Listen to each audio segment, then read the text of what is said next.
미국 교회에 가서 이렇게 보면은 일주일에 예배를 3번 드려요. 그래서 주일날 아침에 예배를 드리고 미국 사람들이 이렇게 밥을 같이 먹는 게 없습니다.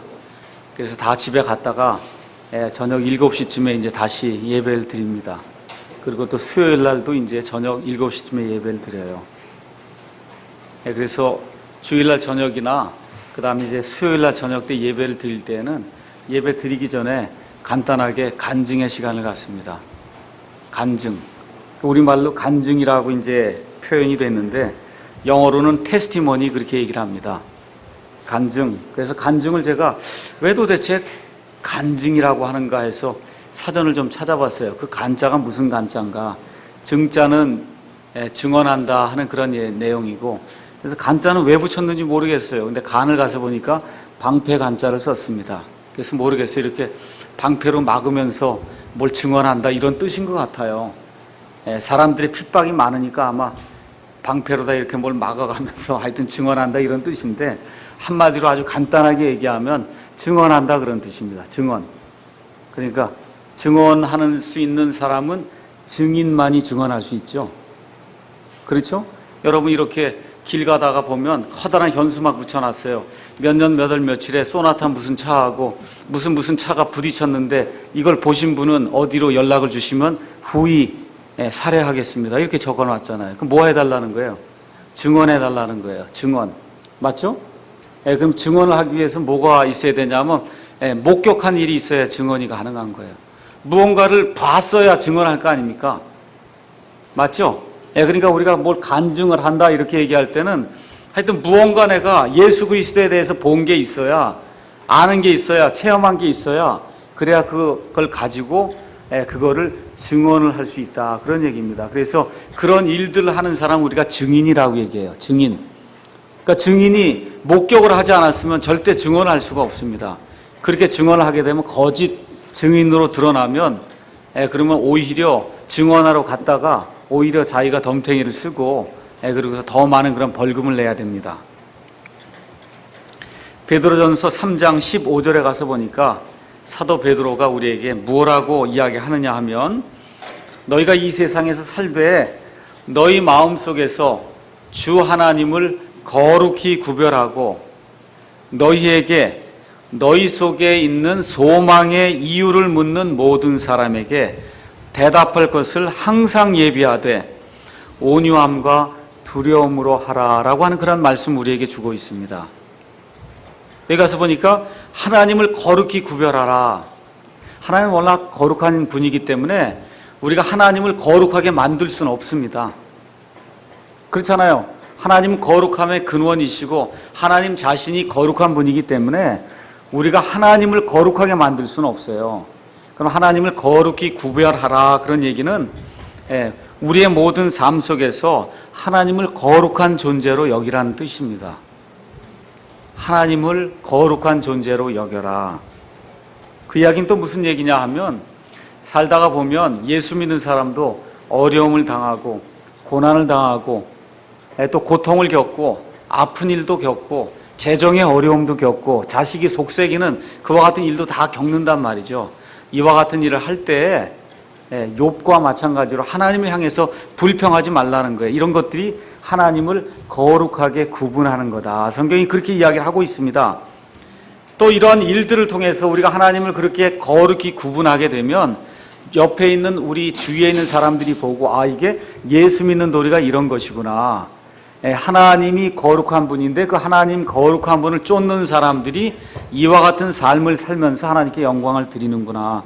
이런 걸 느낄 수 있게 그렇게 우리가 만들어야 된다 그 얘기입니다. 그래서 이와 같은 일들을 하면서 뭐라고 이야기했냐면, 우리 주변에 있는 사람들 가운데 도대체 너희 속에 무슨 소망에 무슨 이유가 있는 것 같은데 그 이유가 무엇인지 내게 이야기해달라. 그렇게 묻는 사람들이 있으면은 그러면 그 소망의 이유를 이야기해 주라는 거예요. 근데 거기가 뭐라고 썼냐면 너희 속에 있는 소망의 이유에 대해서 이야기하라는 겁니다. 그러니까 소망이 없는 사람은 할 얘기가 없는 거예요. 도대체 예수 믿는다고 그러고 교회 가는데 11절 드리고 뭐 주일 성수한다고 그러고 뭘 하는데 소망의 이유가 없는 사람이 있을 수 있다는 거예요. 그러니까 증인 노릇을 하려면 반드시 뭐가 있어야 되냐 하면 내 안에 소망의 이유가, 합당한 이유가 있어야 된다는 겁니다. 그래서 내 안에 소망의 이유가 있을 때 어떤 사람이 그게 도대체 뭐냐 그렇게 물으면은, 그러면 온유하고 겸손하고 그 다음에 두려운 마음으로 나는 이러이러한 이유 때문에 내게 소망이 있습니다 라고 여러분이 간증을 하라는 거예요. 간증. 그래서 여기 가서 보니까 대답할 것을 항상 예비하라 그랬어요. 제 이야기가 아니라 하나님의 말씀이 그때그때 그냥 아무 생각 없이 하지 말고 모든 사람에게 대답할 것을 항상 예비하되 온유함과 두려움으로 그렇게 예비했다가 온유함과 두려운 심정으로 나는 이러이러한 이유 때문에 소망이 있습니다. 이러이러한 소망이 있기 때문에 나는 항상 기쁘게 삽니다. 예수님을 믿고 삽니다. 의지하며 삽니다. 라고 항상 대답할 것을 예비해 두었다가 누가 물으면 그러면 그 이유를 대답해 주라고 성경이 이야기를 하고 있습니다. 그래서 오늘은 모델 간증에 대해서 한번 좀 살펴보는 그러한 시간을 갖도록 하겠습니다. 이번 수련회에 가서 우리가 간증하는 그러한 그 시간을 2차례 가졌습니다. 그래서 너무나 그 성도님들이 간증들을 잘 해주시고 또 그 가기 전에 또 우리 홍승대 집사님하고 또 우리 조용자 자매님이 또 가기 전에 지지난주엔가 또 간증도 해주시고, 그래서 이제 우리 교회에 이렇게 생활하다 보면 이렇게 계기가 될 때 성도들 앞에서 일단 간증을 하실 그와 같은 이제 그 어떤 내용들이 있을 겁니다. 그렇잖아요. 예수 믿는데 난 간증거리가 없습니다. 이러면 이것도 곤란해지는 거거든요. 그래서 오늘은 디모데전서 1장 12절에서부터 17절에 나와 있는 그 말씀을 통해서 간증을 할 때는 최소한 이와 같은 요소를 가지고 우리가 간증을 해야 되겠다. 그래서 간증을 가장 잘한 사람이 누구냐 하면 사도 바울이에요. 그래서 사도 바울의 간증 샘플이 지금 디모데전서 1장 12절에서 17절에 나와 있습니다.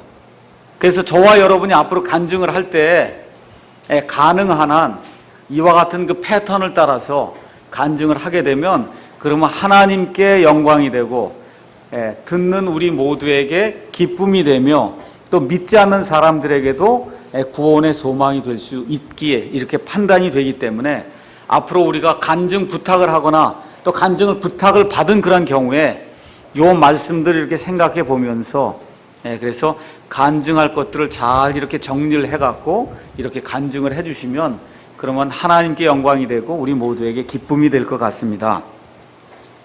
자, 그러면 오늘은 그 모델 간증이라고 하는 그와 같은 그 제목을 통해서 하나님의 사람이라고 하면 어떠한 형태로 그 하나님께 또 사람에 대해서 간증을 해야 되는가 살펴보는 그러한 시간을 갖도록 하겠습니다.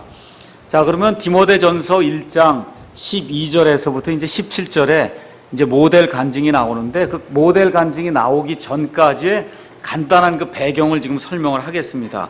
디모데전서는 사도 바울이 죽기 전에 로마의 감옥에서 자기가 세웠던 자기의 아들인 믿음의 아들인 디모데에게 감옥에서 보낸 그와 같은 목회 서신입니다. 그래서 1절, 2절에 하나님께 대한 그런 감사의 말씀을 이제 드린 다음에 3절, 4절에 내가 너를 에베소에 머물라고 했는데 그것은 어떤 사람들이 일어나서 잘못된 교리를 가르치는데 그런 일을 하지 못하도록 하기 위해서 내가 너를 에베소에 있는 그 교회의 감독자로 삼았다. 이제 그런 이야기를 하고 그 다음에 어떤 사람들이 하는 일이 뭐냐 하면 그 다음부터 나오는 게 4절부터 이제 5절부터 나오는 게 이 사람들이 율법을 가지고 율법의 선생이 되려고 하는 그와 같은 일들을 한다. 그래서 율법이 주어진 목적은 무엇이고 십계명이 주어진 목적이 무엇이고 이런 모든 것들을 다 설명을 하면서 이 모든 것이 결국 주어진 목적이 뭐냐 하면 10절 맨 끝에 가서 보니까 건전한 교리에 역행하지 못하도록 그런 일들을 하기 위해서 하나님께서 하나님의 법을 주셨다. 이제 그렇게 이야기를 하고 있습니다. 그 다음에 그 11절에 가서 보니까 이 건전한 교리는 하나님께서 사도 바울에게 맡겨주신 복음, 곧 찬송받으실 하나님의 영광스러운 복음에 따른 것이다. 그래서 하나님의 영광스러운 복음을 받게 되면 그 안에 건전한 교리가 있다는 거예요. 그러니까 저와 여러분이 하나님의 건전한 가르침 안에 이렇게 설 수 있도록 하나님께서 우리를 불러주셨다. 그런 얘기입니다. 물론 구원받고, 근데 구원받은 이후에도 불쌍한 사람이 한두 명이 아니에요. 구원받은 이후에 사람의 전통과 사람의 헛된 그런 가르침에 빠져서 일생 동안 다람쥐 쳇바퀴 돌듯이 거의 준 이단 생활하는 사람이 우리 주변에 한두 명이 아닙니다. 그래서 지금 여기서 이야기하는 것이 건전한 교리 안에 거해야 된다, 그런 얘기를 하는 거예요. 그래서 이 12절부터 17절은 그 건전한 교리를 사도 바울, 나 자신이 하나님에게서 예수님으로부터 직접 그와 같은 그 예수 그리스도의 계시를 통해서 하나님의 그 복음의 말씀을 들었는데, 그 복음의 말씀을 듣고 나니까 나의 삶이 이렇게 변했다 라고 증언하는 그런 내용이 12절에서 17절에 있는 거예요.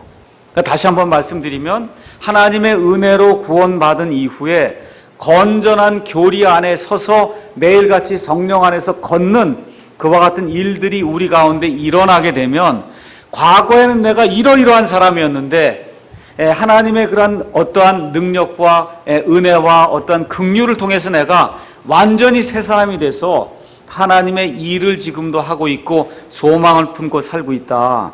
그와 같은 내용이 우리 가운데서 자연스럽게 증언으로 나와야 된다, 그런 얘기예요. 그래서 그 증언의 내용이 12절부터 17절에 기록이 되어 있는 겁니다. 자, 그럼 그 증언의 내용, 이제 우리가 앞으로 간증을 좀 해 주십시오, 아니면 하여튼 간증 부탁을 받았어요. 그렇게 될 때 12절에 가서 보니까 먼저 뭐가 나오냐면 감사가 나온단 말이에요. 나를 능하게 하신 그리스도 예수 우리 주께 내가 먼저 감사를 드린다, 감사가 나오고, 13절, 14절, 15절, 16절에는 옛날에 내가 어떤 사람이었는데 어떠한 일로 말미암아 내가 완전히 변화가 돼서 지금은 이런 일을 하고 있다 하는 내용이 그 중간에 나와 있고, 그 다음에 17절의 맨 마지막에 이 모든 것이 내 힘으로 되지 않고 하나님의 은혜로 되어서 그 하나님께 영원토록 감사와 찬송을 드린다라고 하는 그런 내용으로 간증이 끝이 난다, 그 얘기입니다. 그래서 끝에 아예 모두 붙어 있어요. 17절 맨 끝에 아멘도 붙어 있잖아요. 아멘. 진실입니다, 그런 얘기예요. 맞죠? 그러니까 그런 내용이 지금 들어있는 거예요. 우리가 간증을 할 때 꼭 이렇게 사도 바울처럼 지금 여기 5절에 지금 기록해 놓은 거거든요. 이렇게 그 5절에 이렇게 짤막하게 우리는 할 수 없어요. 말도 잘 못하고 여러 가지 게 다르지만 기본적인 구성 요소는 비슷해야 된다, 그 얘기예요. 감사가 있고 하나님께 맨 끝에 영광을 돌리는 그와 같은 내용이 있어야 된다. 자, 그거 있은 다음에 그 중간에 가서 보면 뭐가 있어요? 13절, 14절, 15절, 16절 그 4절 안에 내가 어떤 사람이었는데 지금은 어떤 사람이 됐다라고 하는 그 내용이 그 안에 함축이 돼서 들어가 있어야 된다, 그 얘기입니다. 그래서 저와 여러분이 간증을 하실 때는 첫 번째, 과거에 나는 어떤 사람이었다, 그게 간증을 하실 때 반드시 표출이 돼야 돼요. 13절 처음에 가서 보니까 뭐라고 썼냐면, 내가 전에는 신성모독하는 자요, 핍박하는 자요, 해를 끼치는 자였으나, 지금 거기 나오죠. 과거에 내가 어떤 사람이었다는 그 내용이 이제 그 안에 나옵니다. 신성을 모독했다, 그 얘기는 뭐 하나님께 그 욕을 했다 이렇게 이제 받을 수도 있고, 실질적으로 사도 바울에게 이걸 적용을 할 것 같으면은 사도 바울은 철저한 이와 같은 바리새인으로 자랐습니다.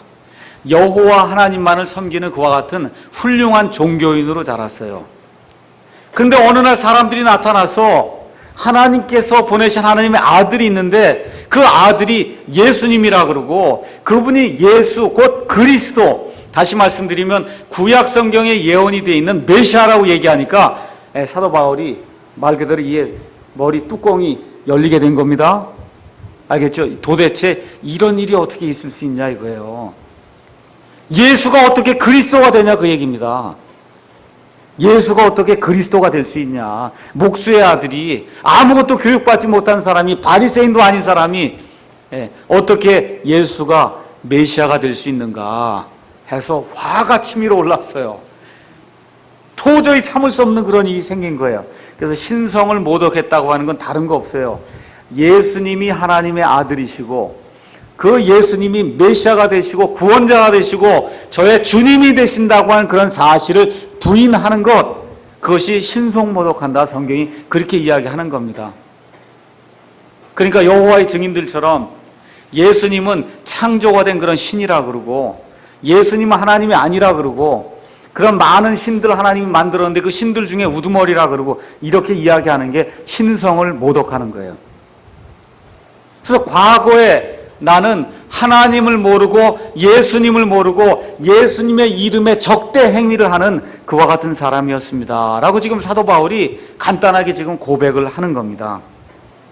그렇게 하고 또 어떻게 했어요? 주변에 있는 사람들을 선동을 해갖고 절대 예수 믿으면 안 된다. 저 예수 믿는 사람들 가짜고 거짓말쟁이고 거기 들어가게 되면 사람 완전히 신세 망치니까 들어가면 안 된다 해서 아주 적극적으로 예수님 믿는 것을 방해하고 그 다음에 가서 보니까 핍박을 했다 그랬어요. 핍박을 했는데 말로만 핍박한 게 아니에요. 사도 바울은 어떻게 했어요? 사람들을 잡아갖고 감옥에 가두고 심지어 잡아서 죽이기까지 하는 그와 같은 일들을 행했다 그겁니다. 그러니까 이게 종교라고 하는 것에 사람이 사무치게 되면 그 열정이 넘치게 되면 그럼 여러분 지금 이슬람 자살폭탄 테러하는 거 보시죠? 그렇잖아요. 그거 어떻게 정상적인 사람이 폭탄을 여기 몸에다가 두르고 가서 30명, 50명, 100명을 죽이고 그리고 자기도 죽을 수가 있습니까? 그 왜 그래요? 종교적인 열심 때문에 그렇거든요. 종교적인 열심에 이렇게 사람이 열을 내다 보면 그러면 사람 하나 죽이는 거, 자기 하나 죽는 거 그거 무서워하지 않습니다. 사도 바울이 이런 사람이었다는 거예요. 그래서 사도행전 9장 1절에 가서 보면 살기가 등등했다 그랬어요. 누구를 향해서? 예수 믿는 사람들 향해서. 여러분 이거 이해하십니까? 이게 우리 가운데 아무리 이 열심히 있다 그래도 살기가 등등해갖고 좀 믿지 않는 사람들 좀 데리고 와야 되겠다 그러고 이런 사람 없잖아요. 사도 바울이 종교에 가득 찬 그와 같은 생활을 했더니 하여튼 예수 믿는 사람 얘기가 나오면 그냥 살기가 등등해갖고 거기 가서 보면 위협하는 그런 숨을 내뿜었다 그렇게 돼 있어요. 직역을 하면. 그러니까 말을 하거나 할 때 그냥 그 입에서 나오는 말이 위협하고 어떻게 하든지 저 사람들 잡아서 이게 말 그대로 잘못하면 죽이기까지 해야 되겠다는 그런 마음이 들었다는 거예요. 이게 얼마나 무서운 사람이었습니까? 그렇잖아요? 그래서 고린도전서 15장 9절에 사도 바울이 무엇라고 고백하냐면 내가 교회를 핍박했다 그래요. 내가 예전에 예수 그리스도의 교회를 핍박했다. 근데 예수님이 나타나셔갖고 사도 바울에게 뭐라고 얘기합니까? 나는 내가 핍박하는 예수다 그렇게 얘기한단 말이에요. 그렇게 얘기하면서 가시체를 걷어차기가 내게 심히 고생이 된다 그랬어요. 가시체라고 하는 건 뭐냐 하면 소를 몰고 가는데 쟁기질을 하는데 소가 말을 안 들어요. 그럼 어떻게? 그 가시가 달려있는 막대기를 이렇게 쳐야만 소가 말을 듣거든요. 그럼 그 가시가 달려있는 걸 발로다가 맨발로다 차면 얼마나 아프겠어요. 근데 내가 하고 있는 일이 그런 일이다. 나를 핍박하는 일이 그런 일이다 해서 사도 바울이 교회를 핍박했는데 그 교회를 핍박한 것이 결국은 예수님을 핍박한 거다. 하나님이 이제 그렇게 이야기를 해주고 있습니다. 또 사도 바울이 어떤 일을 했어요?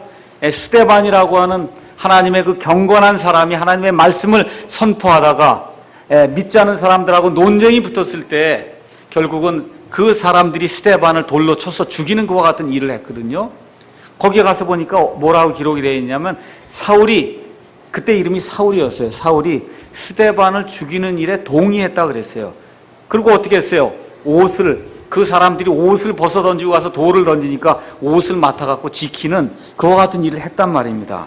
이렇게 해서 사도행전 8장 1절에서 4절 가서 보니까 교회를 작게도 아니에요. 크게 파괴시켰다라고 이렇게 성경이 기록을 하고 있습니다. 그 다음에 또 여기 가서 보니까 내가 옛날에는 해를 끼치는 자였다. 이 뜻이 뭐냐 하면 교만하고 그래서 폭력을 행사하는 그런 사람이었다는 거예요. 그래서 지금 사도 바울의 이런 고백을 통해서 우리가 무엇을 알 수 있느냐 하면 간증을 할 때 첫 번째 나와야 될 것은 과거에 내가 예수 믿기 전엔 어떤 사람이었다. 이 내용이 포함이 돼야 된다. 그런 얘기입니다. 그러면서 사도 바울이 또 뭐라고 얘기하냐면 13절에 내가 이제 긍휼을 얻게 되었는데 왜 긍휼을 얻었냐? 내가 믿지 아니하는 중에 알지 못하고 그렇게 행했기 때문이다. 참 보세요. 바리새인 중에 누구냐 하면 가말리엘이라고 하는 그 당시에 가장 유명한 바리새인 학자가 있었어요. 그 가말리엘의 문화에서 지금 배웠거든요. 근데 지금 뭐라 그래요? 내가 알지 못해서 그랬다는 거예요. 그러니까 교회 생활을 오래 하고 종교 생활을 오래 했음에도 불구하고 하나님을 알지 못하고 하나님의 아들 예수 그리스도를 알지 못하는 일이 얼마든지 발생할 수 있다는 겁니다. 자, 그러면 우리가 생각을 해봐야 돼요. 혹시 그러면 이렇게 알지 못하고 믿지 아니하는 중에 불신 가운데 행했다 이거예요. 그러면 이 무지와 불신, 하나님 앞에 가서 제가 무지해서 그랬습니다, 불신 중에 그랬습니다 하고 변명을 대면 하나님 용서하시는가? 그런 뜻은 아니에요. 그런 뜻은 아니에요. 지금 여기 나와 있는 컨텍스트를, 문맥을 잘 이해하시면 우리가 이제 요새 화요일 날 그 이스라엘의 절기에 대해서 이제 공부하고 이스라엘의 헌물에 대해서 공부하는데 이스라엘의 헌물 중에 한 가지 헌물이 있어요. 그게 뭐냐면 범법 헌물이라는 게 있습니다. 범법 헌물. 그래서 여러 가지 헌물 중에 하나가 범법 헌물이 있는데 범법 헌물은 어느 때 드리는 거냐면 알지 못하고 부지 중에 죄를 짓는 그런 경우가 있단 말이에요. 그런 경우에 알지 못하고 짓는 거예요. 근데 분명히 알고 짓는 경우에는 하나님께서 뭐라고 명령하셨냐면 그 사람을 회중 가운데서 끌어내서 끊어버리라 그랬어요. 그런데 부지 중에 죄를 짓는 경우가 있거든요. 그런 경우에는 희생 예물을 통해서 제가 알지 못하고 죄를 졌습니다, 하나님 용서해 주십시오 하고 범법 헌물을 갖다 드렸습니다. 그런 내용이 레위기 5장에 기록이 되어 있어요. 지금 사도 바울이 이야기하는 문맥이 그런 문맥이에요. 내가 알지 못하는 가운데 믿음이 없어서 내가 이와 같은 일들을 행했습니다. 이런 내용이 또 나와요. 어디에 또 나오냐 하면은 우리 예수님께서 십자가에 달려 돌아가실 때에도 그와 같은 일들을 또 말씀하십니다. 예수님께서 누가복음에 또 뭐라고 이제 말씀하시느냐 하면 아버지 저들의 죄를 용서해 주십시오.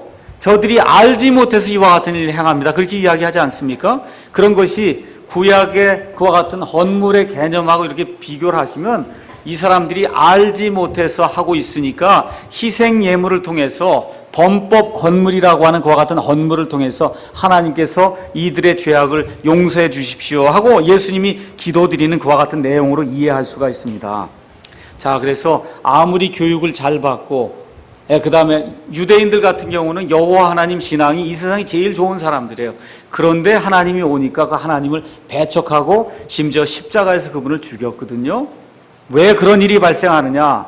우리가 지난주 오전에 말씀드렸듯이 사람의 마음속에 베일이 쳐져 있어요. 베일. 이와 같은 이런 베일이 쳐져 있으면 밖이 안 보인다 그 얘기입니다. 그래서 블라인드가 쳐져 있어요. 그래서 이 블라인드가 거쳐지기 전까지는, 블라인드가 치워지기 전까지는 아무리 훌륭한 교육을 받고 아무리 훌륭한 종교인이 된다 하더라도 하나님을 알 수가 없다. 지금 사도 바울이 그 고백을 하는 거예요. 내가 옛날에 그렇게 종교 생활을 하고 바리새인 중에 바리새인으로 율법의 의로는 흠이 없는 것과 같은 사람으로 살았는데 과거에 내가 그런 사람이었다는 거예요. 근데 그땐 내가 알지 못하고 불신 가운데 그렇게 행했다. 그래서 하나님께서 예수 그리스도라고 하는 범법 헌물을 통해서 나의 무지한 것을 하나님께서 치워주시고 내게 빛을 주셨다라고 지금 사도 바울이 이야기를 하는 겁니다. 그래서 첫 번째 간증의 첫 번째 요소는 우리가 과거에 어떤 사람이었는가가 이렇게 표시가 돼야 됩니다. 근데도 잘못 이해하시면 안 됩니다. 나는 사람 잡아 죽인 적도 없고 어디 가서 핍박한 적도 없는데 도대체 뭘 간증합니까? 이건 사도 바울의 이야기고 저와 여러분 가운데 무엇이 있어야 되느냐 하면 오늘 아침에 우리 김영훈 목사님께서 말씀하셨듯이 영이 가난한 적이 한 번이라도 있어야 된다 그 얘기예요. 우리 가운데 영이 극도로 가난해서 하나님 외에는 나를 이 죄의 이 구렁텅이에서 구출시켜 줄 사람이 아무도 없습니다 라고 하는 그와 같은 이 밑에 들어가서 나오는 그러한 그 시면에 이 밑에 밑바닥 깊이 들어가서 나오는 그와 같은 절규가 내 가운데 내 삶 속에 한 번이라도 어때 있었다고 하는 그 내용이 표출이 돼야 된다 그 얘기예요. 이해하시겠습니까? 그래서 첫 번째 간증의 요소는 내가 옛날에 예수님을 떠나서 하나님과 원수가 되어서 하나님을 대적하는 그런 사람이었다라고 하는 거. 그런데 두 번째 나와야 될 것이 뭐냐면 그런데 어떻게 구원을 받았냐? 그 내용이 이제 거기에 표출이 또 돼야 돼요. 13절 후반하고 그 다음에 15절에 가서 보니까 내가 긍휼을 얻게 됐다는 거예요. 그게 표시가 돼야 된다 그래요. 간증 속에는 내가 긍휼을 얻었다. 내가 은혜를 얻었다. 여러분이 성경을 읽어보시면 특히 신약 성경에 구약 성경엔 주로 뭐가 많이 나오냐면 긍휼이라고 하는 단어가 많이 나옵니다. 긍휼은 왜 자꾸 나오냐 하면 죄를 지으면 형벌을 받아야 되거든요. 그러니까 긍휼은 내가 마땅히 받아야 될 형벌을 하나님이 받지 않게 해주신 게 그 사랑이 긍휼이에요. 그러니까 구약 시대에는 율법을 하나님이 주셨기 때문에 법을 어길 때마다 형벌이 따른단 말이에요. 그 형벌을 하나님이 치워주시니까 내게 긍휼의 사랑이 베풀어지는 거예요. 긍휼. 그래서 구약 시대에는 은혜가 아니라 긍휼이라고 하는 말이 계속 많이 나와요. 긍휼, 하나님의 긍휼이 여기신다고 하는 말이 구약 성경에 굉장히 많이 나오고 신약으로 넘어와서는 어떤 말씀이 많이 나오냐? 은혜가 많이 나와요. 은혜는 내가 받을 자격이 없음에도 불구하고 하나님이 베풀어 주시는 그 사랑을 그거를 우리가 은혜라고 이야기하는 거예요. 하나는 마땅히 받아야 할 걸 없애주는 거 그게 긍휼이에요. 마땅히 뭘 받아야 돼요? 형벌을 받아야 된단 말이에요. 매를 맞아야 되는데 마땅히 형벌을 받아야 되는데 그걸 하나님이 제거해 주시는 그 사랑 그걸 긍휼이라고 얘기하고 도저히 받을 수 없는 그와 같은 사랑을 하나님이 강권적으로 이렇게 우리에게 주시는 그걸 은혜라고 이야기한다. 그래서 긍휼과 은혜가 하나님의 말씀 특별히 신약 성경 속에서는 넘치게 나옵니다. 넘쳐나게 나와요. 그래서 무엇이 우리 가운데서 나타나야 되냐면 내가 과거에는 하나님과 원수 관계에 있었는데 예수님의 은혜와 긍휼을 내가 입은 사람이 됐습니다. 예수님의 은혜와 긍휼을 통해서 내가 이와 같은 일을 하는 사람이 됐습니다 라고 하는 하나님과의 그 원수 관계를 극복하게 된 그 원인이 무엇인가? 그게 표출이 돼요. 그게 병났다 그러고 부자가 됐다 이걸로 되면 안 돼요. 하나님과 원수 관계를 맺었던 게 그게 없어진 게 갑자기 부자가 됐다든지 병이 났다든지 그래서 원수 관계가 풀어졌다 그런 고백은 그건 간증이 아닙니다. 여러분 이해하시겠어요? 그건 간증이 아니에요. 간증이 되려면 하나님의 은혜와 긍휼을 통해서 내가 과거의 나를 벗어버리고 지금의 내가 됐습니다 라고 하는 그런 내용이 우리 가운데 표출이 돼야 된다 그런 얘기입니다. 그래서 에베소서 2장 4절 7절 8절 계속 가서 보시면 하나님이 우리를 은혜로 구원시켜 주시는데 그 은혜와 더불어 꼭 이렇게 짝을 지으면서 나오는 단어가 긍휼이라 그 얘기야. 긍휼, 은혜, 긍휼 이 두 가지가 하나님이 하나님과 원수가 된 우리를 다시 하나님의 자녀로 회복시켜주는 유일한 수단이 된다고 하는 그런 사실이 우리 가운데서 표출이 돼야 돼요. 그래서 하나님이 세상을 이처럼 하나님 세상 사랑하시거든요. 근데 세상 사랑하신다고 구원하지 않습니다. 하나님이 세상을 이처럼 사랑하사 자신의 독생자를 주셨어요. 그래서 그 독생자가 희생을 하게 될 때 그때 그 사랑이 우리에게 성령님을 통해서 충만하게 부어지는 일이 생겨. 그걸 은혜라고 얘기하는 거예요. 그걸 은혜라고 이야기하는 거예요. 그 은혜를 받게 될 때 우리가 마땅히 받아야 될 형벌도 동시에 제거되는 그와 같은 일이 생긴다 그 얘기입니다.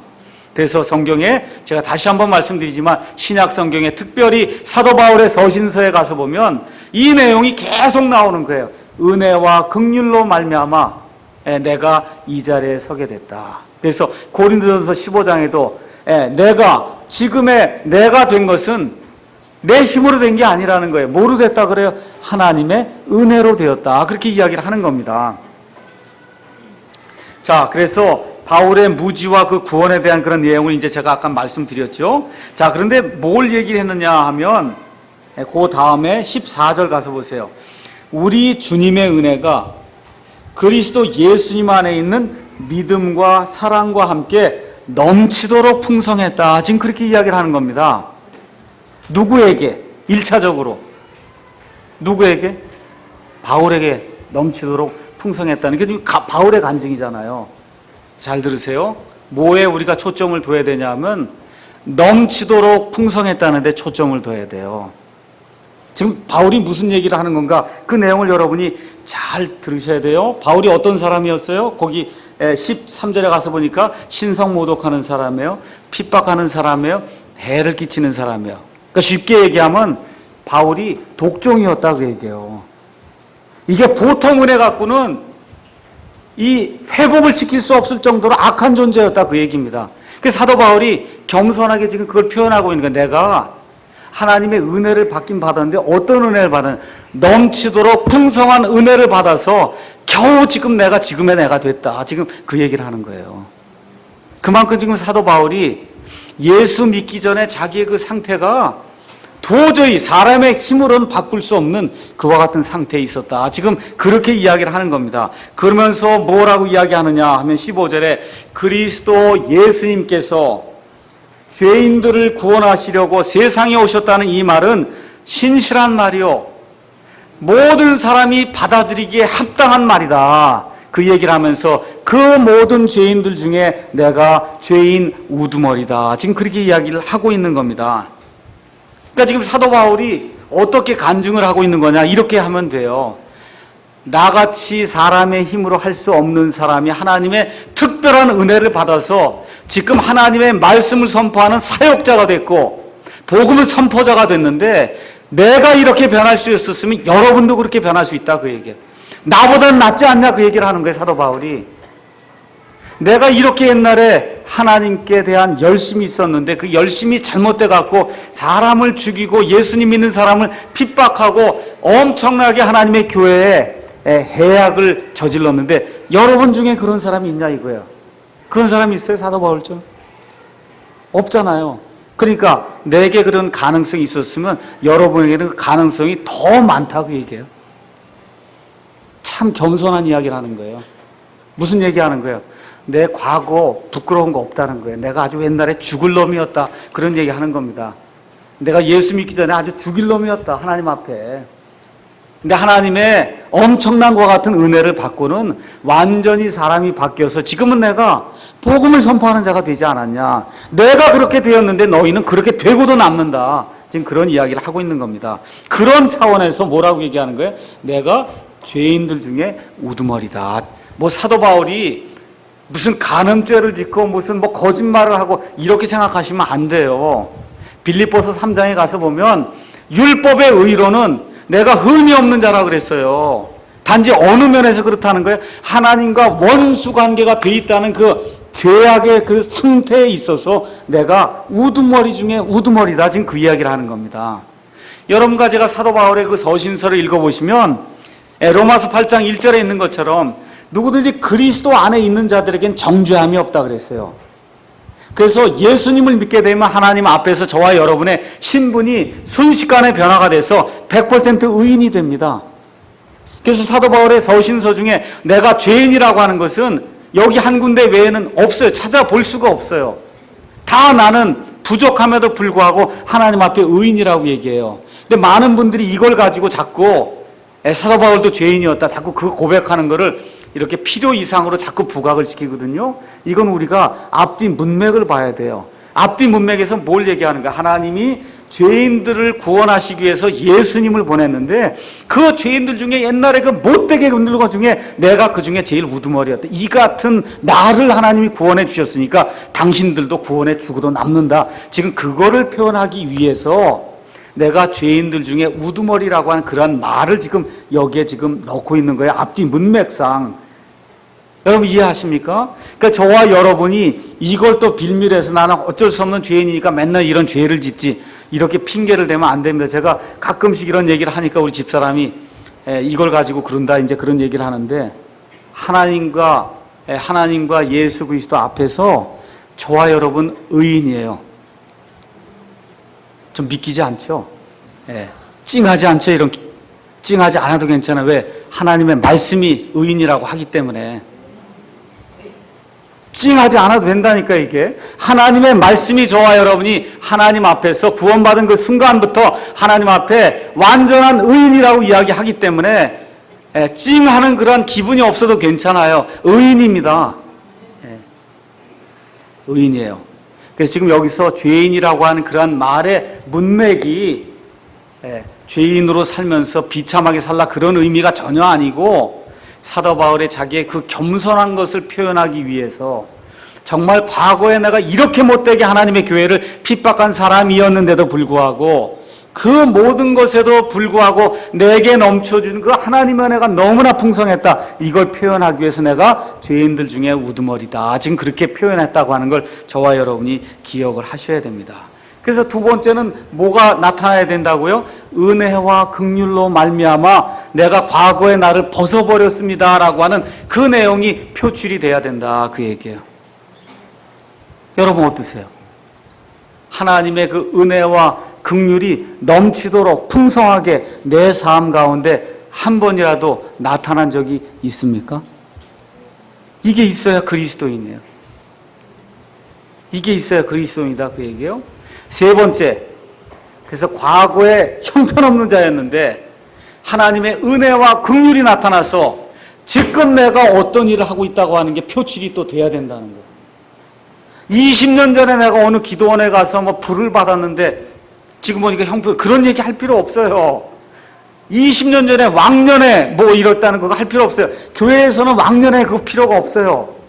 지금 이 시간에 내가 무슨 일을 하나님 위해서 하고 있다 하는 그 증거가 드러나야 된다, 그 얘기입니다. 사도 바울이 지금 그 얘기하는 거예요. 내가 복음을 박해하고 복음을 핍박한 그와 같은 사람인데 지금 뭐가 됐다는 거예요? 복음의 선포자가 됐다는 겁니다. 내가 예수 믿는 사람들 잡아 죽이는 사람이 되었는데 지금은 사람들을 살리는 목사와 선교사가 돼서 온 세상을 다니며 예수님의 복음을 선포하는 일을 지금도 하고 있다고 지금 사도 바울이 증언을 하고 있다, 그 얘기입니다. 이 변화가 너무나 크니까 이 사울이 바울이 됐다고 하는 그런 사실이 너무나 변화가 크니까 사람들이 믿질 않는 거예요. 너무 무서워갖고 예루살렘의 교회가 바울이 나타나니까 쉬쉬하고 그 옆에 가지도 않았어요. 그때 바나바가 가서 소개를 하고 이 사람이 완전히 변했다고 하고 내가 보증을 준다고 그러고 그래갖고 사도 바울이 이 예루살렘 교회에 드나들면서 하나님의 말씀을 전하게 됐거든요. 이 정도로 변화가 컸던 겁니다. 근데 그 변화가 되면서 하나님이 어떤 일을 해줬냐면 그에게 사역을 맡기셨다는 거예요. 사역. 여러분 잘 들으세요. 교회마다 다 무슨 뭐 찬송 사역, 무슨 사역이 많아요. 사역. 뭐 사역자가 된다 그러고, 사역이 뭔지도 몰라요, 사람들이. 사역은 종이 된다, 그런 뜻이에요. 여러분 그런 식으로 사역 이해하는 사람 많지 않습니다. 지금 사도 바울이 내가 하나님의 사역을 맡은 사역자가 됐다, 그 얘기는 존경받는 사람이 됐다, 그런 뜻이 아니에요. 무슨 뜻이냐 하면 믿는 사람들 가운데 가장 낮은 자가 돼서 하나님을 섬기고 하나님의 백성을 섬기는 종이 됐다, 그 얘기입니다. 근데 종이 되는 이 일을 누구에게서 받았다는 거예요? 하나님에게서 받았다는 거예요. 이 일이 나타나야 되는 거예요. 그러니까 목사만, 선교사만, 복음 선포자만 사역을 맡는 게 아니고 우리 가운데 있는 모든, 심지어 예배 드리는 것조차도 다 사역이다, 그 얘기입니다. 또 모두 사역인지 아세요? 세상에 나가서 직장생활 올바로 하는 것도 하나님의 일이에요. 그것도 거기서 섬겨야 되고, 거기서도 섬기고 종으로서 하나님의 일들을 드러내는 그와 같은 일들을 해야 된다. 성경이 이제 그렇게 이야기하는 겁니다. 근데 거기 가서 보니까 참 재미있는 말씀이 있어요. 12절, 나를 능하게 하신 그리스도 예수 우리 주께 내가 감사를 드리면, 왜 나를 능하게 하셨냐? 그분께서 나를 어떤 사람으로 여겼다는 거예요? 신실한 자로 봐줬다. 이게 상당히 중요한 내용입니다. 이 세상에서 성공한 사람 중에 신실하지 않은 사람 아무도 없어요. 말 그대로 우리 땡땡이 치고 학교에서 공부 하나도 안 하고 뭐 그랬는데 나중에 뭐 훌륭한 사람들, 이런 일은 없거든요. 하나님은 조롱을 받지 아니하시나니 사람이 무엇을 심든지 그것 심은 대로 걷는다 그랬어요. 사람의 일을 하든지 하나님의 일을 하든지 신실하게 하지 않으면 하나님의 일을 하나님이 맡기질 않습니다. 그래서 스펄전이 뭐라고 얘기했어요? 세상 사업에 실패한 사람 목회자가 되면 안 된다 그랬어요. 세상 일도 못하는 사람은 어떻게 하나님 일을 하냐? 하나님의 법칙이 그래요. 디모데전서 3장에 가정을 제대로 돌보지 못하는 사람 어떻게 목사를 하냐? 지금 그 얘기예요. 그럼 여러분, 세상 일 성공하려면 어떻게 성공합니까? 충성을 다해야죠. 맞아요? 신실해야죠. 우리 가운데 여기 학생들이 있어요. 학교 공부 열심히 해야 된다 그 얘기예요. 지금 주어져 있는 그 시간에 우리에게 맡겨져 있는 그런 일들을 신실히 행하고 충성스럽게 행하고 내 것처럼 행하고 열심을 다해서 행하고 부지런히 행할 때, 그런 사람의 그런 속성을 가지고 있을 때 하나님의 역사가 우리에게 임하게 되면 하나님 안에서도 그런 신실함을 보시고 하나님이 내게 일들을 맡겨주신다고 지금 성경이 그렇게 기록을 하고 있는 겁니다. 근데 또 뭐라고 말씀했냐면 하나님이 내게 사역을 맡겨주셨을 뿐만 아니라 내게 능력을 주셔서 나를 능하게 하셨다 그랬어요. 그러니까 하나님의 일을 맡을 때 내 힘으로 하는 것이 아니라 하나님이 일을 내게 맡겨주시면 하나님께서 그거를 이룰 수 있는 능력도 함께 해 주신다 그 얘기입니다. 그러니까 여러분 가운데 목회자가 되려고 하는 사람도 있고 뭐 여러 종류가 있을 수 있어요. 그래서 공부하는 학생들 특별히 이걸 잘 기억하셔야 돼요. 내 힘뿐만 아니라 하나님이 능력을 주셔서 내가 이 일을 이룰 수 있도록 만들어 주신다 하고 열심을 다해서 부지런히 최선을 다해서 신실하게 이 세상 일들도 행할 때 하나님께서 그것을 보시고 하나님의 사람으로 삼으시면 하나님의 일들도 맡긴다고 지금 성경이 그렇게 이야기를 하는 겁니다. 자, 16절 가서 보니까 그러나 먼저 내 안에서 예수 그리스도께서 모든 오래 참으심을 보이사, 예수님이 어떻게 했다고요?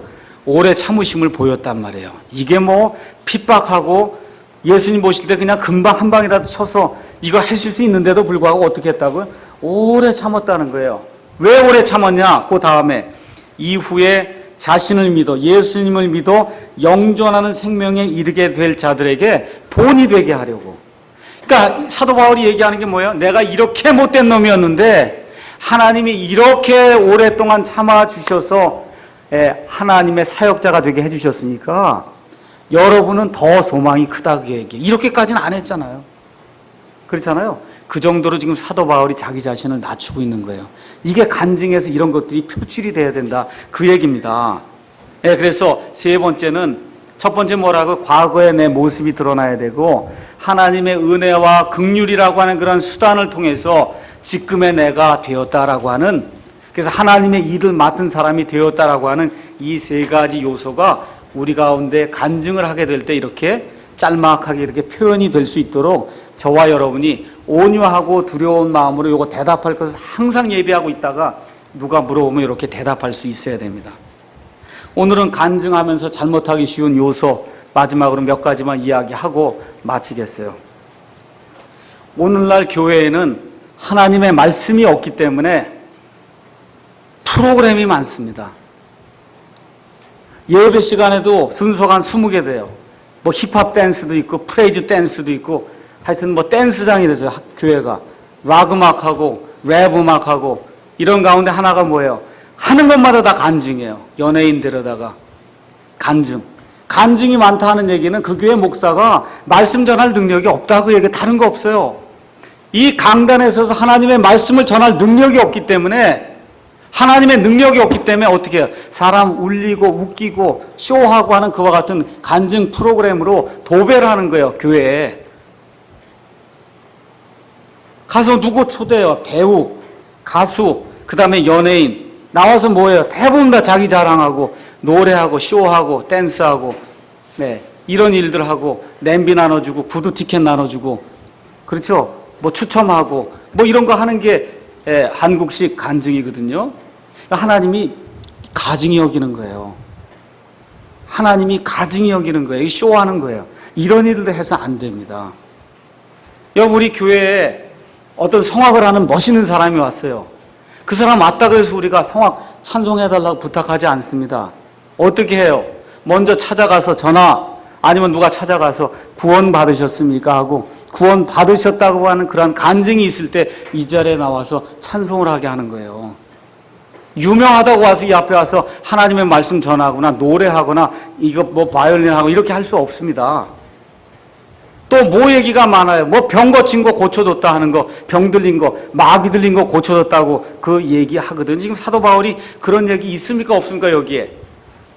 지금 사도 바울의 그 간증에 그런 얘기 있어요? 없어요? 뭐만 얘기해요? 내가 영적으로 길을 잃고 지옥으로 향하는 그런 사람이었는데, 하나님과 원수가 된 그런 사람이었는데, 이 하늘로부터 말미암아 이 하나님의 은혜와 긍휼이 나타나서 이 죄인을 하나님이 구원해 주셨다. 그 사실이 나타남과 동시에 내가 그래서 지금은 하나님의 은혜에 보답하기 위한 이런 삶을 살고 있다는 이 삼박자가 나타나야지, 이 순복음교회 삼박자가 나타나면 안 돼요. 이게 간증의 삼박자가 제대로 나타나야, 그래야 구원받는 그와 같은 사람들의 아름다운 그러한 간증이 돼요. 이번에 수련회 가서 어느 자매님이 고백을 하는데 그런 고백하잖아요. 하나님, 정말 이거 하나님이 계시다고 하면 저를 좀 살려주시고 보여주세요. 그렇지 않으면 날 좀 죽여주세요. 그렇게 간증하잖아요. 그게 진짜 마음에서 나오는 거예요. 하나님, 내가 하나님 계신 걸 좀 보여주든지, 그렇지 않으면 나 죽여주십시오. 사는 게 의미가 없습니다. 이런 게 그 간절하게 마음속에서 나오는 게 그게 간증이다, 그런 얘기예요. 이게 아니면 죽여주세요. 이거 사는 게 의미가 없습니다. 이런 내용이 우리 가운데 있어야 된다, 그 얘기예요. 연예인, 뭐 가수 와서 이런 얘기 들어본 적 있어요? 병 들렸다 그래요. 그거 한 적 없고, 맨날 병 들린 거 고친 거, 병 들린 거 고쳐봐야 구원 못 받아요. 예수 그리스도의 복음이 들어가야 구원 받습니다. 또 그 다음에 뭐가 있어야 되냐? 감동을 꼭 주어야 되냐 해서 이것도 간증하라 그러면 뭔가 어떻게 감동을 일으켜야 될까? 간증을 꼭 감동으로 생각하는 사람이 많습니다.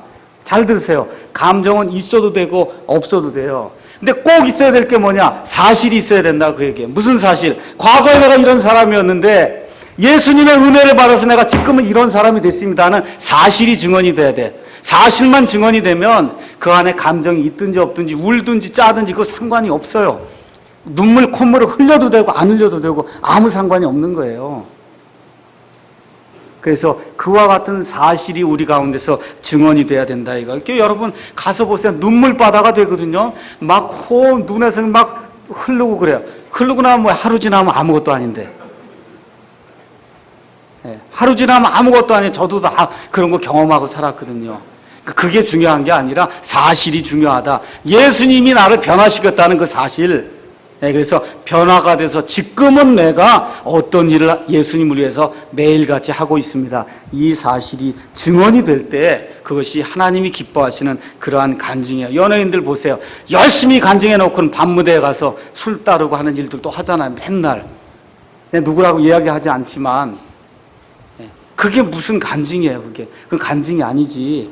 변화가 됐다는 게 드러나야 돼요. 말에 변화가 생기고 행동에 변화가 생기고 그렇잖아요. 관계에 변화가 생기고 만나는 사람들의 변화가 생기고 그래야지. 예수 믿는다고 했는데 옛날 만난 사람 똑같이 만나고 옛날 그 자리가 맨날 똑같고 이렇게 되면 그 변화가 안 생기는 거예요. 그 옛날에 살던 그 모든 것들이 이제는 싫어지고 예수 믿는 사람들하고 모이는 게 더 좋고 교회 오는 게 더 좋고 하나님 말씀 있는 게 더 좋고 묵상하고 하나님의 말씀 이렇게 계속해서 나누는 것이 더 좋은 그런 일들이 내 안에 생기는 그런 일들이 생겼다. 이게 간증이다, 그 얘기입니다. 마치겠습니다. 그래서 디모데전서 1장 오늘 12절부터 17절에 있는 그런 말씀을 따라서 저와 여러분이 항상 내 속에 있는 그 소망의 이유를 묻는 사람들에게 대답할 것을 항상 예비하고, 그것도 자랑하면 안 돼요. 어떻게 해요? 사도 바울처럼 낮아져서 온유함과 두려운 마음으로, 떨리는 마음으로 내 안에 하나님께서 이루어 주신 그 일을 이렇게 표출을 시키면은 나머지는 하나님이 하신다, 그 얘기입니다. 기도하시겠습니다.